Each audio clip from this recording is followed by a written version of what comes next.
महाराष्ट्राच्या वेगवेगळ्या भागामध्ये जाऊन 6-6 महिने स्वतःचा संसार, मुलं बाळ, प्रपंच सगळं तिकडे घेऊन कुठं कोप्यामध्ये राहतो, कुठं फळामध्ये राहतो आणि अशा पद्धतीने स्वतःची पोटाची खळगी भरण्याचं काम करतो.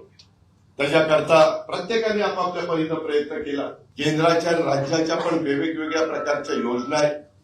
आपण त्याच्यामध्ये ह्या घटकाच्या करता मुंडे साहेबांच्या नावाने एक त्या बाबतीमध्ये आमचा धनंजय मुंडे त्यांनी मला आग्रह केलेला होता, सामाजिक न्याय खातं त्यांच्याकडे होतं आणि त्यांनी सांगितलं की एक महामंडळ स्थापन झालं पाहिजे दादा आणि तशा पद्धतीनं ते महामंडळ स्थापन केलं.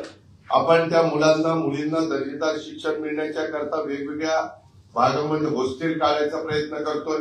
कामं सुरू झालेली आहेत, मंजुऱ्या दिलेल्या का तर शिक्षण हे महत्वाचं आहे.